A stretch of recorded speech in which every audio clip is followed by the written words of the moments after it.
You are listening to the Montgomery County Transportation Management Center's Travelers Advisory Radio System, WPBJ 590 AM on the Interstate 270 corridor, WPDD 1070 AM on the US 29 corridor, and on County Cable Montgomery. We will continue to monitor transportation conditions throughout the day. When those conditions change, this station is updated with up-to-date transportation information to aid you in your daily commute. You are listening to the Montgomery County Transportation Management Center's Travelers Advisory Radio System, WPBJ 590 AM on the Interstate 270 corridor, WPDD 1070 AM on the US 29 corridor, and on County Cable Montgomery. We will continue to monitor transportation conditions throughout the day. When those conditions change, this station is updated with up-to-date transportation information to aid you in your daily commute. You are listening to the Montgomery County Transportation Management Center's Travelers Advisory Radio System, WPBJ 590 AM on the Interstate 270 corridor, WPDD 1070 AM on the US 29 corridor, and on County Cable Montgomery. We will continue to monitor transportation conditions throughout the day. When those conditions change, this station is updated with up-to-date transportation information to aid you in your daily commute. You are listening to the Montgomery County Transportation Management Center's Travelers Advisory Radio System, WPBJ 590 AM on the Interstate 270 corridor, WPDD 1070 AM on the US 29 corridor, and on County Cable Montgomery. We will continue to monitor transportation conditions throughout the day. When those conditions change, this station is updated with up-to-date transportation information to aid you in your daily commute. You are listening to the Montgomery County Transportation Management Center's Travelers Advisory Radio System, WPBJ 590 AM on the Interstate 270 corridor,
schools.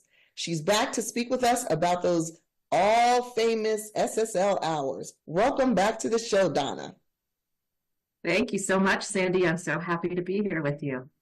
You know, I always love having you here. Well, one of the requirements for graduation here in the state of Maryland is completing a certain number of SSL hours. For those that don't know what SSL means, please explain it to us. Absolutely. So SSL stands for Student Service Learning. It is a state graduation requirement for every student who earns a Maryland public school high school diploma. Every student needs to complete those 75 hours with a registered nonprofit organization. And it's really part of our way of saying to produce well-rounded students. We want students who can take what they've learned in the classroom and apply it to a community need. And we are very fortunate to live in Montgomery County where there are lots of needs right in our students' backyards. And we want to make sure they're actively engaged in addressing those needs and learning how to make change within their community and be able to take those transferable skills into the workforce with them. Yes, that's a good lesson to learn at a younger age. Giving back so that you know that it's important and hopefully you continue to do it even after it's a requirement. So we've established that it is a requirement. What happens if you do not complete these SSL hours by the time you graduate? So because it is a requirement, if you don't complete the 75 SSL hours, you will not be allowed to graduate. Of course, our staff are working very closely with students to ensure that they're not in that position, to ensure that they do meet the requirement in time for their graduation. But if they do not have those hours before the time that they are supposed to graduate, then they would not graduate and they would have to return for the summer or for the school year afterwards. Okay, and SSL starts, you can begin earning these hours in middle school, 6th grade, correct? Correct. So actually the first day of summer after you finished 5th grade, after you fully completed elementary school, you can start earning those SSL hours and you have all of middle and high school to complete the SSL hours. But we strongly encourage students to complete as many of those hours as they can while they are still in middle school, because we know that high school gets very busy and there are lots of other commitments, and students can definitely go above and beyond the 75 hours. And we have many, many students who end up earning hundreds, if not thousands, of hours during their time with us. Now that you mentioned that part, that there are students that go way above and beyond the 75 hours that are required, tell me a little bit about what other achievements they can receive or honors that they can receive if they go above a certain number of hours. Great question. So we have lots of students who qualify for 2 awards that we offer within MCPS. The first one is for any middle school student who completes the 75-hour graduation requirement while they are still in middle school. And if they do that, our superintendent actually grants them an SSL award. They are presented at the end of the school year. The other award that we provide to students is in high school for our seniors who earn 240 hours or more. They can earn the Certificate of Meritorious Service, which comes with a special purple tassel for them to wear at graduation to indicate that they have met that achievement. For both of those awards, our students are required to submit all of their SSL forms, that documentation, by the first Friday in April. That way we have enough time to process all of the forms to ensure that we've pulled a list of the students who qualify for the award and print up and gather all of the materials in time for the end of the school year. And also they should, if students have earned so many hours and have participated in so many different aspects of volunteerism in the county, let's not forget those MSA awards and the Youth Volunteer Award, which is given to a student every year. That's really important too, because we want to make sure that students and youth are acknowledged in our MSAs or Montgomery Serves Awards, and they're an annual celebration and award that's given for volunteerism in Montgomery County. So we really would love to have a lot more youth apply, and there's so many out there that literally have thousands of hours. So let's encourage them to do that also. So, it always surprises me when I go to these back to school functions And you find so many parents and students that are they may be rising seniors or in their 12th grade year, and it could be 2 months away from graduation. They have no idea how many hours they have. They do know, and they're so far behind, I think they get overwhelmed. So how do students, if they don't know, and parents who a lot of times don't know, how do they find the number of SSL hours that they have already? Great question. So we are able to access all of our students' SSL records through Student View or Parent View, and every student within Montgomery County has a Student View account, and their parent has an associated Parent View account. There are directions that we'll post on the screen that students can use to be able to access the information for their SSL record. It's buried a little bit. It's under course history, but they're able to there see the total number of hours and then also toggle on the full details of their record so they can see exactly which and each individual entry where they earned the hours, the number of hours that they earned, and the dates of service. Good. That's good to know. And what about students whose parents may, or students where English is not their primary language, or non-English speaking parents? Is there a way? And I'm not familiar with the portals.